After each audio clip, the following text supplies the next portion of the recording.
السلام علیکم، بسم اللہ الرحمن الرحیم۔ حضرت یوسف علیہ السلام حضرت یعقوب علیہ السلام کے بیٹے تھے۔ حضرت یعقوب علیہ السلام حضرت ابراہیم علیہ السلام کے پوتے تھے۔ اس طرح حضرت یوسف علیہ السلام حضرت ابراہیم علیہ السلام کے پر پوتے ہوئے۔ حضرت یعقوب علیہ السلام کے 12 بیٹے تھے، جن میں حضرت یوسف علیہ السلام سب سے چھوٹے بیٹے تھے۔ حضرت یوسف علیہ السلام کو اللہ تعالیٰ نے بے مثال حسن عطا فرمایا تھا۔ حضرت یعقوب علیہ السلام کو اپنے تمام بیٹوں میں سے سب سے زیادہ محبت حضرت یوسف علیہ السلام سے تھی۔ ان کے والد ان کو بہت چاہتے تھے۔ حضرت یوسف علیہ السلام نے ایک خواب دیکھا کہ 11 ستارے اور چاند اور سورج مجھے سجدہ کر رہے ہیں۔ انہوں نے یہ خواب اپنے والد کو بتایا۔ ان کے والد نے ان کو منع فرمایا کہ یہ خواب اپنے سوتیلے بھائیوں کو نہیں بتانا۔ حضرت یوسف علیہ السلام کے سوتیلے بھائیوں نے مل کر مشورہ کیا کہ ہمارے ابا جان ہم میں سے سب سے زیادہ محبت حضرت یوسف علیہ السلام سے کرتے ہیں، ہم سے اتنی نہیں کرتے، اس لیے اپنے والد کی توجہ حاصل کرنے کے لیے حضرت یوسف علیہ السلام کو جان سے مار دیا جائے۔ لیکن ان میں سے ایک بھائی نے یہ مشورہ دیا کہ جان سے مت مارو بلکہ اس کو ایک کنویں میں پھینک دو۔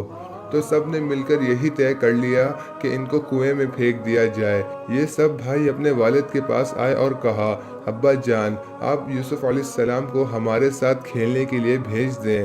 ان کے باپ حضرت یعقوب علیہ السلام نے کہا کہ مجھے ڈر ہے کہ تم کھیل میں لگ جاؤ اور کوئی بھیڑیا اس کو آ کر کھا جائے۔ بھائیوں نے کہا کہ ہم طاقتور جماعت ہیں، ایسے کیسے ہو سکتا ہے، ہم ان کا خیال رکھیں گے۔ آخر باپ نے ساتھ لے جانے کی اجازت دے دی، مگر بھائیوں سے عہد و پیمان لیا کہ اس کو کوئی تکلیف نہ پہنچے، اور بڑے بھائی کو خاص طور پر سپرد کیا کہ تم اس کی بھوک پیاس اور دوسری ضرورتوں کا خیال کرو گے۔ والد کے سامنے بھائیوں نے حضرت یوسف علیہ السلام کو اپنے اوپر اٹھا لیا اور باری باری سب اٹھاتے رہے۔ تو جب یہ لوگ حضرت یعقوب علیہ السلام کی نظر سے اوجھل ہوئے تو اس وقت یوسف علیہ السلام کو جس بھائی نے اٹھایا ہوا تھا اس نے ان کو زمین پر پٹک دیا۔ یوسف علیہ السلام پیدل چلنے لگے، مگر کم عمر تھے، ان کے ساتھ دوڑنے سے عاجز تھے، تو دوسرے بھائی کی پناہ لینا چاہی، اس نے بھی کوئی ہمدردی نہ کی، تو تیسرے اور چوتھے ہر بھائی سے پناہ لینا چاہی، کسی نے بھی ہمدردی نہ کی۔ آخر میں یوسف علیہ السلام نے سب سے بڑے بھائی سے کہا کہ آپ بڑے ہیں، آپ میری کمزوری اور کم عمری اور اپنے ضعیف والد کے حال پر رحم کریں اور اس عہد کو یاد کریں جو آپ نے ابا جان سے کہے ہیں۔ بڑے بھائی کو سن کر رحم آیا اور کہا کہ جب تک میں زندہ ہوں یہ بھائی تجھے کوئی تکلیف نہ پہنچا سکیں گے۔ بڑے بھائی کے دل میں اللہ تعالیٰ نے رحمت اور صحیح عمل کی توفیق ڈال دی۔ بڑے بھائی نے باقی بھائیوں سے کہا کہ کسی بے گناہ کی جان لینا انتہائی بڑا جرم ہے، خدا سے ڈرو اور اس کو صحیح سلامت اس کے والد کو واپس کر دو۔ بھائیوں نے کہا، ہمارے ارادے میں مزاحمت نہ کرو ورنہ اس کے ساتھ ساتھ تمہارا بھی قتل کر دیں گے۔ بڑا بھائی باقی سب بھائیوں کے سامنے اکیلا کچھ نہ کر سکا۔ بڑے بھائی نے مشورہ دیا کہ اچھا اسے قتل نہ کرو، کسی کنویں میں پھینک دو، کوئی قافلہ پانی پینے کے لیے گزرے گا تو اس کو اپنے ساتھ لے جائے گا، جس سے تمہارا مقصد بھی حاصل ہو جائے گا۔ تو سب اس رائے پر متفق ہو گئے، چنانچہ حضرت یوسف علیہ السلام کو کنویں میں ڈال دیا، اور رات کو یہ سب روتے ہوئے گھر واپس آئے اور کہا، ابا جان، ہم آپس میں دوڑ لگا رہے تھے اور یوسف ہمارے سامان کے پاس بیٹھا تھا کہ ایک بھیڑیا آیا اور اس کو کھا گیا۔ ثبوت کے لیے ان کا کرتا لے کر آئے جس پر جھوٹا خون لگا ہوا تھا اور باپ کو دکھایا۔ باپ کیا کرتے، صبر کیا اور خاموش ہو گئے، لیکن بیٹے کی جدائی میں روتے رہے۔ جس کنویں میں حضرت یوسف علیہ السلام کو پھینکا تھا اس کے قریب ہی ایک قافلہ آیا اور انہوں نے پانی نکالنے کے لیے ڈول کنویں میں ڈالا۔ دیکھا کہ ایک خوبصورت لڑکا کنویں میں ہے، انہوں نے ان کو باہر نکالا اور اپنے ساتھ لے گئے۔ جب قافلہ مصر پہنچا تو مصر کے بادشاہ عزیز نے ان قافلوں والوں کو تھوڑی قیمت دے کر ان سے خرید لیا اور اپنی بیوی زلیخا سے کہا کہ اس کی پرورش کرو، ہو سکتا ہے کہ ہم اس کو اپنا بیٹا بنا لیں۔ حضرت یوسف علیہ السلام اسی گھر میں پرورش پاتے رہے یہاں تک کہ جوان ہو گئے، ان کی خوبصورتی اور عقل مندی بڑھ گئی۔ زلیخا جو عزیز مصر کی بیوی، وہ ان پر فریفتہ ہوئی اور حضرت یوسف علیہ السلام کو ان کے نفس کے جانب سے پسلانے کی کوشش کی۔ ایک روز زلیخا نے کمرے کے سارے دروازے بند کر دیے اور یوسف علیہ السلام سے اپنا مطلب حاصل کرنا چاہا۔ یوسف علیہ السلام نے اللہ کی پناہ مانگی، بند دروازے کی طرف دوڑے جس پر تالا لگا ہوا تھا۔ عزیز کی بیوی بھی ان کو پکڑنے کے لیے ان کے پیچھے دوڑی اور یوسف علیہ السلام کا کرتا پکڑ کر ان کو باہر جانے سے روکا، لیکن وہ نہ رکے اور کرتا پیچھے سے پھٹ گیا۔ جب حضرت یوسف علیہ السلام دروازے پر پہنچے تو وہاں جو تالا لگا ہوا تھا وہ خود بخود کھل کر گر گیا۔ جب یہ دونوں دروازے سے باہر آئے تو سامنے عزیز مصر کھڑا ہوا تھا۔ ان کی بیوی سہم گئی اور الٹا حضرت یوسف علیہ السلام پر الزام اور تہمت لگا کر کہا، یہ شخص تیری بیوی کی بے آبروئی کرنا چاہتا ہے، جس کی سزا اس کو ملنی چاہیے۔ حضرت یوسف علیہ السلام نے کہا کہ میں بری ہوں۔ اللہ تعالیٰ نے اس بچے کو خلاف عادت گویائی دیکھ کر اس کی زبان سے یہ حکیمانہ فیصلہ صادر فرمایا کہ یوسف علیہ السلام کے کرتے کو دیکھو، اگر وہ پیچھے سے پھٹا ہوا ہے تو یوسف علیہ السلام سچے ہیں اور زلیخا جھوٹی ہے، اور اگر آگے سے پھٹا ہوا ہے تو حضرت یوسف علیہ السلام جھوٹے ہیں اور وہ سچی ہے۔ تو جب حضرت یوسف علیہ السلام کے کرتے کو دیکھا تو وہ پیچھے سے پھٹا ہوا تھا، جس سے یہ صاف پتہ چل رہا تھا کہ یوسف علیہ السلام آگے دوڑ رہے تھے اور وہ ان کو پکڑنے کے لیے پیچھے دوڑ رہی تھی۔ تو جب حضرت یوسف علیہ السلام کی بے گناہی ثابت ہو گئی تو عزیز مصر نے حضرت یوسف علیہ السلام سے کہا کہ اس بات کو جانے دو، اور اپنی بیوی سے کہا کہ تو معافی مانگ، حقیقت میں تو ہی قصوروار ہے۔ اس واقعے کی خبر سارے شہر میں پھیل گئی اور عورتیں آپس میں باتیں کرنے لگی کہ زلیخا اپنے غلام کو چاہتی ہے۔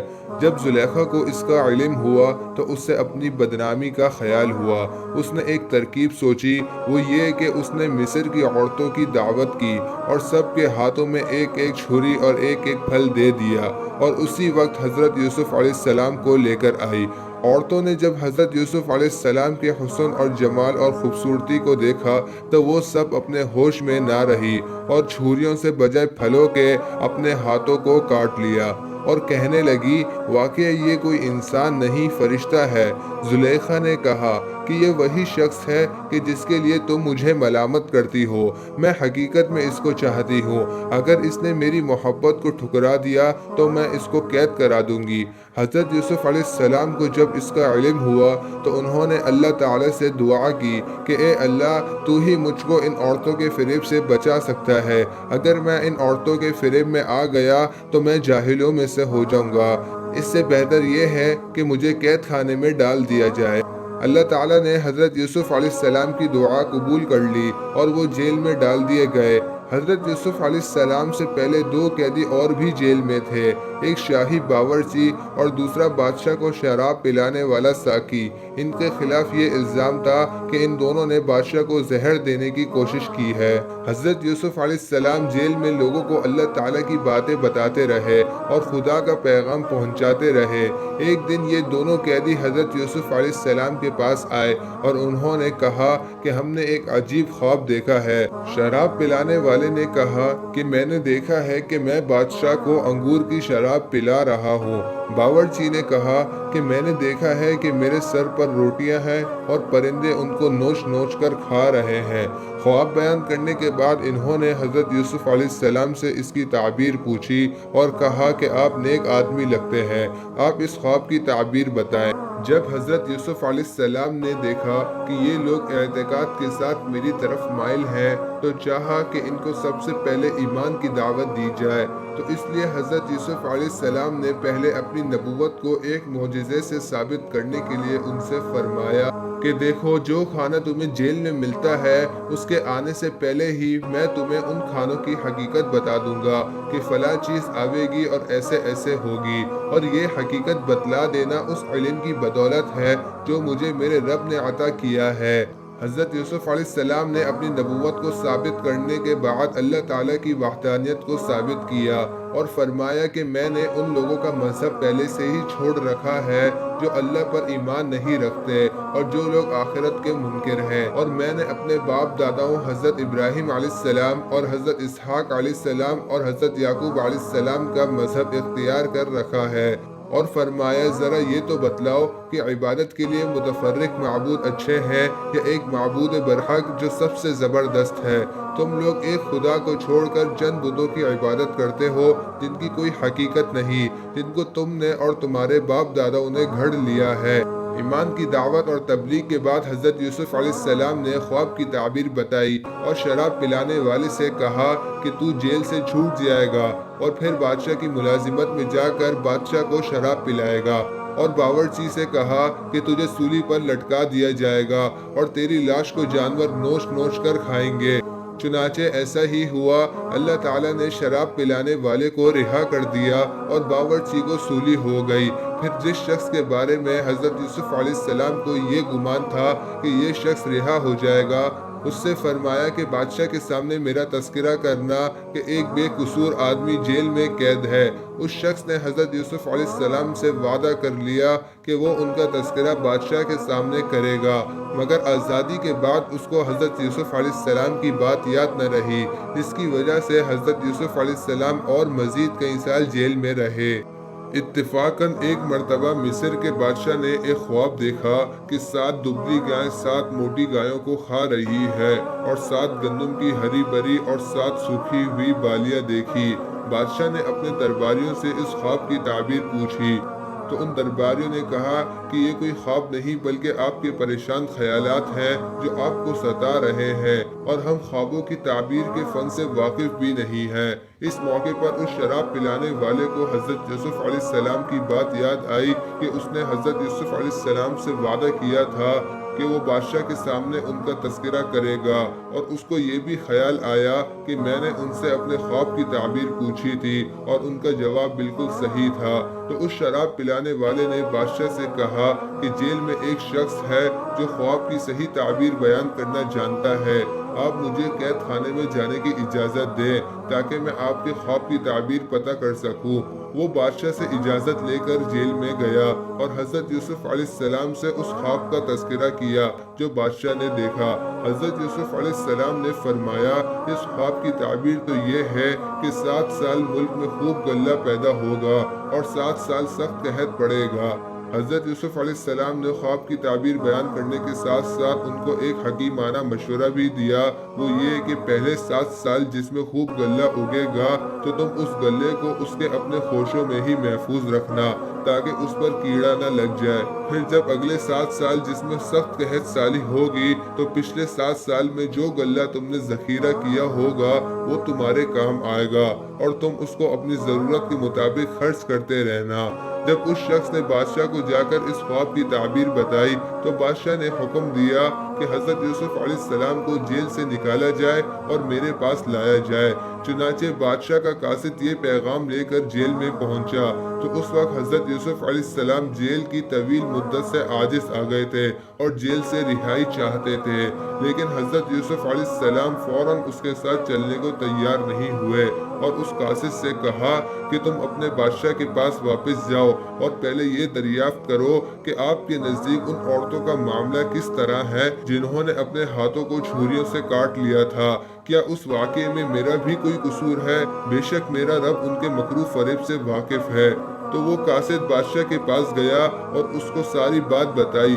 تو پھر بادشاہ نے ان عورتوں کو بلا کر پوچھا کہ حقیقت کیا ہے؟ تو ان عورتوں نے کہا کہ ہم نے حضرت یوسف علیہ السلام میں کوئی برائی نہیں دیکھی، وہ بالکل بے قصور ہے۔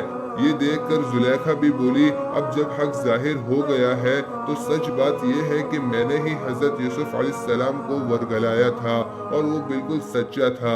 اس معاملے سے حضرت یوسف علیہ السلام کی بے گناہی اور براءت ثابت ہو گئی اور وہ عزت کے ساتھ جیل سے رہا ہو گئے۔ حضرت یوسف علیہ السلام جب جیل سے رہا ہوئے تو بادشاہ نے حکم دیا کہ یوسف علیہ السلام کو عزت کے ساتھ دربار میں بلایا جائے۔ حضرت یوسف علیہ السلام کو یہ اندازہ ہو گیا تھا کہ بادشاہ مجھے کسی اعزاز سے نوازیں گے۔ حضرت یوسف علیہ السلام نے فرمایا یہ تاخیر میں نے اس لیے کی تھی تاکہ عزیز مصر کو پختگی کے ساتھ اس بات کا علم ہو جائے کہ میں نے اس کی غیر موجودگی میں اس کی بیوی کی بے آبروئی نہیں کی۔ چنانچہ جب لوگ حضرت یوسف علیہ السلام کو بادشاہ کے پاس لائے تو بادشاہ نے ان سے بات چیت کی۔ بات چیت کرنے سے بادشاہ کو ان کی قابلیت کا اندازہ ہو گیا اور بادشاہ نے ان سے کہا کہ آج سے تم ہمارے نزدیک ایک معزز اور معتبر شخص ہو۔ بادشاہ نے ان سے اس خواب کے بارے میں فرمایا کہ اتنے بڑے قحط کا اہتمام کرنا مشکل اور بھاری کام ہے، یہ کام کس کے سپرد کیا جائے؟ حضرت یوسف علیہ السلام نے فرمایا کہ آپ یہ کام میرے سپرد کر دیجئے کہ میں اس کام سے خوب واقف ہوں اور اس کو اچھے طریقے سے انجام بھی دے سکتا ہوں۔ چنانچہ اس کام کو حضرت یوسف علیہ السلام کے سپرد کر دیا گیا اور ان کو تمام اختیارات دے دیے گئے، اس طور پر کہ وہ ملک مصر میں جہاں چاہے رہیں سہیں جیسا کہ بادشاہ رہا کرتا ہے، اور انہیں شاہی خزانے کا وزیر مقرر کر دیا۔ چنانچہ بادشاہ نے 1 سال تجربہ کرنے کے بعد حضرت یوسف علیہ السلام کو پوری امور سلطنت کا ذمہ دار بنا دیا اور پوری سلطنت ان کے سپرد کر کے خود اس سے دستبردار ہو گیا۔ حضرت یوسف علیہ السلام نے امور سلطنت کو ایسا سنبھالا کہ کسی کو کوئی شکایت نہیں تھی اور پورے ملک میں امن اور خوشحالی قائم ہو گئی، اور حضرت یوسف علیہ السلام کو بھی اس تمام ذمہ داری میں کوئی دشواری یا تکلیف پیش نہ آئی۔ چنانچہ حضرت یوسف علیہ السلام نے ابتدائی 7 سالوں میں لوگوں کی خوشحالی اور ان کی آسانی کے لیے خوب غلہ اگایا اور اس کو جمع کرنا شروع کیا تاکہ ضرورت کے وقت وہ کام آ سکے۔ پھر جب قحط کے سال شروع ہوئے تو چونکہ حضرت یوسف علیہ السلام اس سے پہلے سے ہی باخبر تھے کہ یہ 7 سال تک مسلسل رہیں گے، تو جو غلہ جمع کیا ہوا تھا ان کو فروخت کرنا شروع کیا۔ جب لوگوں کو پتہ چلا کہ مصر میں غلہ فروخت ہو رہا ہے تو لوگ دور دراز سے مصر آنے لگے۔ حضرت یوسف علیہ السلام نے ایک خاص انداز سے غلہ فروخت کرنا شروع کیا کہ ایک شخص کو 1 اونٹ کے بوجھ سے زیادہ نہ دیتے، اور یہ قحط صرف مصر میں نہیں تھا بلکہ کنعان شہر میں بھی قحط پڑا، جو کہ فلسطین کا ایک حصہ ہے جہاں حضرت یوسف علیہ السلام کے والد اور ان کے بھائی رہتے تھے۔ حضرت یعقوب علیہ السلام نے اپنے بیٹے کو مصر میں غلہ لانے کے لیے بھیجا، اور بنیامین جو حضرت یوسف علیہ السلام کا سگا بھائی تھا اس کو اپنے پاس ہی روک لیا، اس لیے کہ ایک بیٹا تو گم ہو گیا تھا، اب دوسرے بیٹے کو اپنے سے دور کرنا نہیں چاہتے تھے۔ جب حضرت یوسف علیہ السلام کے بھائی حضرت یوسف علیہ السلام کے پاس پہنچے تو حضرت یوسف علیہ السلام نے ان کو پہچان لیا، لیکن ان کے بھائی حضرت یوسف علیہ السلام کو نہیں پہچان سکے۔ حضرت یوسف علیہ السلام کا معمول تھا کہ ہر شخص کو اس کے بقدر ضرورت غلہ ملا کرتا تھا، چنانچہ ان کو بھی فی آدمی غلہ ملتا رہا۔ جب حضرت یوسف علیہ السلام نے ان کو غلہ دے دیا تو ان بھائیوں نے کہا کہ ہمارا ایک اور بھائی ہے جو کسی وجہ سے ہمارے ساتھ نہ آ سکا، آپ اس کا غلہ بھی ہمیں دے دیجئے۔ حضرت یوسف علیہ السلام نے فرمایا یہ قانون کے خلاف ہے، اگر اس کا حصہ لینا ہے تو وہ خود آ کر لے جائے۔ حضرت یوسف علیہ السلام نے کہا کہ اگر تم اگلی دفعہ اس کو اپنے ساتھ لے کر نہ آئے تو میں یہ سمجھوں گا کہ تم لوگ مجھے دھوکہ دے کر مجھ سے غلہ زیادہ لینا چاہتے تھے، جس کی وجہ سے تم کو غلہ نہ ملے گا۔ جب حضرت یوسف علیہ السلام نے ان بھائیوں کا غلہ تیار کروایا تو اپنے ملازمین سے کہا کہ جو قیمت انہوں نے غلے کی دی ہے وہ چپکے سے ان کے سامان میں رکھ دو تاکہ یہ پھر مصر آ سکیں۔ جب یہ لوگ اپنے شہر کنعان میں پہنچے تو اپنے باپ حضرت یعقوب علیہ السلام سے سارا واقعہ ذکر کیا جو مصر میں ہوا، اور یہ بھی بتایا کہ مصر کے بادشاہ نے آئندہ ہمیں غلہ دینے کے لیے یہ شرط رکھی ہے کہ اپنے چھوٹے بھائی کو ساتھ لاؤ گے تو ہی غلہ ملے گا ورنہ نہیں ملے گا، اس لیے آپ اگلی دفعہ ہمارے ساتھ بنیامین کو بھی بھیج دیں تاکہ ہمیں آئندہ بھی غلہ مل سکے، اور ہم اس کی پوری حفاظت کریں گے اور اس کو کسی قسم کی تکلیف نہ پہنچنے دیں گے۔ حضرت یعقوب علیہ السلام نے فرمایا کیا میں اس کے بارے میں تم پر ایسے ہی بھروسہ کر لوں جیسے کہ اس سے پہلے اس کے بھائی یوسف کے بارے میں کیا تھا، اور اس وقت بھی تم نے یہ الفاظ کہے تھے جو تم ابھی کہہ رہے ہو، اور تمہارے اوپر بھروسہ کر کر ایک دفعہ مصیبت اٹھا چکا ہوں، اب کوئی مصیبت نہیں اٹھانا چاہتا۔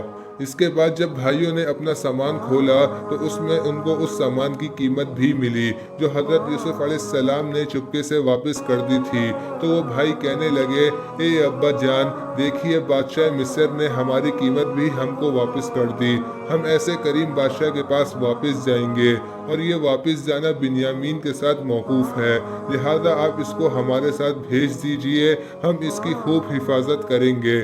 حضرت یعقوب علیہ السلام نے ضرورت کو پیش نظر رکھتے ہوئے اور اللہ پر بھروسہ کرتے ہوئے ان سے پہلے یہ عہد لیا کہ تم اس کی حفاظت کرو گے تو ہی ساتھ لے جانے دوں گا۔ چنانچہ سب بھائیوں نے عہد کیا کہ ہم اس کی حفاظت کریں گے، اور چلتے وقت والد نے اپنے بیٹے کو یہ بھی نصیحت کی کہ جب تم مصر پہنچو تو سب ایک دروازے سے داخل مت ہونا بلکہ علیحدہ علیحدہ دروازے سے داخل ہونا۔ یہ نصیحت اس لیے فرمائی کہ یہ سب نوجوان اور صحت مند تھے اور صاحب جمال اور لمبے قد والے تھے۔ جب لوگوں کو اس بات کا علم ہوتا کہ یہ سب ایک ہی باپ کی اولاد ہے تو کسی کی نظر بد نہ لگ جائے جس کی وجہ سے ان کو کوئی تکلیف پہنچے۔ آخر یہ سب بھائی علیحدہ علیحدہ دروازے سے ہی داخل ہوئے۔ جب یہ لوگ حضرت یوسف علیہ السلام کے پاس پہنچے اور بنیامین کو پیش کر کے کہا کہ ہم آپ کے حکم کے موافق بنیامین کو لے آئے ہیں، حضرت یوسف علیہ السلام نے بنیامین کو اپنے پاس بلایا اور تنہائی میں ان کو بتایا کہ میں تمہارا بھائی یوسف ہوں، اور جو بد سلوکی انہوں نے تمہارے ساتھ کی ہے اب تم اس کی فکر نہ کرنا، میں تمہیں اپنے پاس ہی رکھوں گا۔ حضرت یوسف علیہ السلام نے بنیامین کو اپنے پاس رکھنے کے لیے ایک تدبیر کی، وہ یہ کہ جب اپنے بھائیوں کا سامان یعنی غلہ تیار کروایا تو حضرت یوسف علیہ السلام نے اپنا ایک شاہی برتن اپنے سگے بھائی بنیامین کے سامان میں چپکے سے رکھوا دیا۔ تو جب ان کے بھائی سامان لے کر جانے لگے تو ایک پکارنے والے نے پیچھے سے آواز دی کہ اے قافلے والو، تم لوگ چور ہو۔ وہ بھائی ان کو کہنے لگے کہ تمہاری کیا چیز گم ہو گئی کہ جس کی وجہ سے تم ہم پر چوری کا الزام لگا رہے ہو؟ تو انہوں نے کہا کہ بادشاہ کا شاہی پیالہ گم ہو گیا ہے، جو شخص اس کو لا کر دے گا اس کو انعام کے طور پر اور مزید غلہ دیا جائے گا۔ ان کے بھائیوں نے کہا کہ باخدا ہم لوگ چور نہیں ہیں اور نہ ہی ہمیں یہ کام زیب دیتا ہے کہ ہم ایسی گری ہوئی حرکت کریں۔ تو ان سپاہیوں نے کہا کہ اگر تم جھوٹے نکلے اور شاہی پیالہ تمہارے سامان میں سے نکل آیا تو اس کی سزا کیا ہوگی؟ تو ان بھائیوں نے کہا کہ وہ پیالہ جس کے پاس سے بھی نکل آئے گا آپ اس کو اپنا غلام بنا لینا، اور یہی سزا ہماری شریعت میں موجود ہے۔ چنانچہ جب بھائیوں کے سامان کی تلاشی لی گئی تو آخر میں بنیامین کے سامان سے وہ پیالہ نکل آیا، جس کی وجہ سے حضرت یوسف علیہ السلام نے اپنے بھائی بنیامین کو اپنے پاس ہی روک لیا۔ جب بھائیوں نے دیکھا تو کہنے لگے کہ اس کا باپ بہت بوڑھا شخص ہے، آپ اس پر رحم کھا کر اسے چھوڑ دیجئے اور اس کی جگہ ہم میں سے جس کو روکنا چاہے روک لیں۔ حضرت یوسف علیہ السلام نے فرمایا کہ ایسا کرنا قانون کے خلاف ہے اور کسی دوسرے کے ساتھ ناانصافی ہے، لہذا جس کے پاس سے پیالہ برآمد ہوا ہے قانون کے مطابق اسی کو ہی روکا جائے گا۔ جب یہ لوگ بالکل مایوس ہو گئے تو سب نے مل کر مشورہ کیا کہ اب کیا کرنا چاہیے۔ تو سب سے بڑے بھائی نے کہا کہ تم نے اللہ کی قسم کھا کر اپنے باپ کو یقین دلایا تھا کہ تم اس کی حفاظت کرو گے اور اس کو صحیح سلامت واپس لاؤ گے، اور اس سے پہلے بھی ہم یوسف کے بارے میں کوتاہی کر چکے ہیں، لہذا میرے اندر اتنی جرت نہیں کہ میں اپنے والد کا سامنا کر سکوں۔ اب میں یہی رہوں گا اور اپنے شہر تب تک واپس نہیں جاؤں گا جب تک میرے والد خود مجھے واپس آنے کا حکم نہ دے دیں، یا پھر اللہ تعالیٰ کوئی دوسری صورت میرے لیے پیدا فرما دے۔ تم لوگ جاؤ اور جو کچھ ہوا ہے اپنے والد سے ٹھیک ٹھیک عرض کرو۔ اور باپ کو یقین دلانے کے لیے ساتھ ساتھ یہ بھی کہا کہ اگر آپ کو ہماری بات پر یقین نہ آئے تو آپ شہر کے لوگوں سے اور اس قافلے والے سے تحقیق کر لیں جس کے ساتھ ہم مصر آئے ہیں۔ چنانچہ یہ لوگ اپنے والد کے پاس گئے اور سارا واقعہ ویسے ہی بیان کیا جیسا کہ پیش آیا۔ اس مرتبہ ان کے والد کو یقین نہ آیا اور فرمایا کہ یہ کہانی تم نے اپنی طرف سے گھڑ لی ہے، بہرحال صبر کرنا ہی بہتر ہے، امید ہے کہ اللہ ہم سب کو ایک جگہ دوبارہ جمع کر دے گا۔ اس دوسرے صدمے کے بعد حضرت یعقوب علیہ السلام نے اپنے بیٹوں سے اس معاملے کے بارے میں گفتگو چھوڑ کر اللہ سے فریاد شروع کی اور فرمایا کہ مجھے سخت غم اور رنج ہے یوسف علیہ السلام پر، اور اسی غم اور رنج میں روتے روتے حضرت یعقوب علیہ السلام کی بینائی چلی گئی۔ یوسف علیہ السلام کے بھائیوں نے کہا کہ اے ابا جان، آپ یوسف علیہ السلام کی یاد میں اپنے آپ کو ہلاک کر بیٹھیں گے۔ ان کے والد نے فرمایا میں اپنی فریاد تم سے نہیں بلکہ اللہ سے کر رہا ہوں، اور میں اللہ کے بارے میں وہ جانتا ہوں جو تم نہیں جانتے، اس لیے مجھے میرے حال پر چھوڑ دو۔ کچھ عرصے بعد حضرت یعقوب علیہ السلام نے اپنے بیٹے کو حکم دیا کہ جاؤ یوسف اور اس کے بھائی کو تلاش کر کے واپس لاؤ، وہ مصر میں کہیں نہ کہیں مل جائیں گے۔ اللہ کی کی رحمت سے نا امید نہ ہو۔ پھر حضرت یعقوب علیہ السلام کے حکم کے موافق یہ سب بھائی مصر پہنچے، اور چونکہ بنیامین کا معلوم تھا کہ وہ مصر میں ہے تو اس لیے پہلے مصر گئے۔ ان بھائیوں کو غلے کی بھی حاجت تھی۔ انہوں نے یہ سوچا کہ غلے کے بہانے سے عزیز مصر کے پاس چلتے ہیں اور اس سے غلہ خریدتے ہیں، پھر جب ان کی طبیعت میں نرمی اور خوش مزاجی دیکھیں تو بنیامین کی بھی درخواست کریں گے۔ چنانچہ یہ لوگ حضرت یوسف علیہ السلام کے پاس پہنچے اور ان سے گھر والوں کی بری حالت بیان کی اور کہا کہ ہم اپنے ساتھ بہت تھوڑا سامان لائے ہیں، مگر چاہتے ہیں کہ آپ ہمیں کم سامان کے بدلے پورا غلہ دے دیجئے۔ یہ بات ظاہر ہے کہ ہمارا کوئی حق نہیں، لیکن آپ پھر بھی ہمیں خیرات سمجھ کر ہی غلہ دے دیں۔ حضرت یوسف علیہ السلام نے اپنے گھر کا یہ حال سنا تو بے تاب ہو گئے اور ان سے رہا نہ گیا، اور انہوں نے اپنے بھائیوں سے کہا کہ کیا تمہیں یہ یاد ہے کہ تم نے یوسف اور اس کے بھائی کے ساتھ کیا کیا تھا؟ بھائیوں نے جب یہ سنا تو تعجب میں پڑ گئے کہ ان کو یوسف کے بارے میں کیسے پتا، تو فوراً بھائیوں نے پوچھا کہ کہیں آپ ہی یوسف تو نہیں؟ آپ نے فرمایا جی ہاں، میں ہی یوسف ہوں اور یہ میرا بھائی ہے۔ اللہ نے ہم پر بڑا احسان کیا۔ بے شک جو شخص نیک زندگی بسر کرتا ہے اور صبر سے کام لیتا ہے تو اللہ اس کو اچھا بدلہ دیتا ہے۔ تو جب بھائیوں کو یقین ہو گیا کہ یہی یوسف علیہ السلام ہے تو ان بھائیوں کے پاس اپنے جرم کا اعتراف کرنے کے علاوہ کوئی اور چارہ نہ تھا۔ سب بھائیوں نے مل کر کہا بخدا اللہ تعالیٰ نے آپ کو ہم پر فضیلت اور برتری عطا فرمائی اور آپ اسی کے مستحق تھے، اور ہم نے جو کیا بے شک ہم ہی خطا وار تھے۔ حضرت یوسف علیہ السلام کے بھائیوں کا حسد بھی ختم ہو گیا تھا۔ حضرت یوسف علیہ السلام نے فرمایا کہ آج تم پر کوئی الزام اور ملامت نہیں۔ حضرت یوسف علیہ السلام نے فرمایا کہ جاؤ یہ میرا کرتا لے جاؤ اور میرے والد کے چہرے پر ڈال دو، جس سے ان کی بینائی لوٹ آئے گی، اور پھر سب کو میرے پاس لے آؤ۔ ادھر قافلہ مصر سے روانہ ہوا اور ادھر حضرت یعقوب علیہ السلام نے اپنے گھر والوں سے فرمایا کہ مجھے یوسف کی خوشبو آ رہی ہے، تو ان کے گھر والوں نے کہا بخدا آپ تو اسی اپنے پرانے غلط خیال میں مبتلا ہے۔ آخر کار قافلہ کنعان شہر میں پہنچ گیا۔ حضرت یوسف علیہ السلام کا کرتا ان کے والد کے چہرے پر ڈالا جس سے ان کی بینائی لوٹ آئی، اور پھر سارا معاملہ اپنے والد کو بتایا۔ حضرت یعقوب علیہ السلام نے اپنے بیٹوں سے فرمایا کہ میں نہ کہتا تھا کہ میں اللہ کے بارے میں وہ جانتا ہوں جو تم نہیں جانتے۔ آخر سب بیٹوں نے مل کر اپنے والد سے گناہوں کی معافی مانگی اور مصر کو چل دیے۔ حضرت یوسف علیہ السلام استقبال کے لیے مصر سے باہر تشریف لائے۔ پھر جب سب کے سب حضرت یوسف علیہ السلام کے پاس پہنچے تو انہوں نے سب سے ملاقات کی اور اپنے والدین کو اپنے پاس ٹھہرایا اور فرمایا کہ سب مصر چلے، اللہ چاہے تو سب مصر میں امن اور آرام کے ساتھ رہیں۔ بہرحال سب مصر میں پہنچے اور وہاں پہنچ کر حضرت یوسف علیہ السلام نے اپنے والدین کو شاہی تخت پر بٹھایا۔ اس وقت سب کے دلوں میں حضرت یوسف علیہ السلام کی ایسی عظمت غالب ہوئی کہ سب سجدے میں گر گئے، اور یہ حالت دیکھ کر حضرت یوسف علیہ السلام کہنے لگے کہ اے ابا جان، یہ ہے میرے خواب کی تعبیر، جو خواب میں نے پہلے دیکھا تھا، اللہ نے اس کو سچ کر دکھایا، اور اس نے مجھ پر احسان فرمایا کہ اس نے مجھ کو جیل سے رہا کر دیا اور مجھے سلطنت عطا کی، اور آپ سب کو میرے پاس لے آیا۔ بے شک میرا رب خیر کی حکمت جانتا ہے۔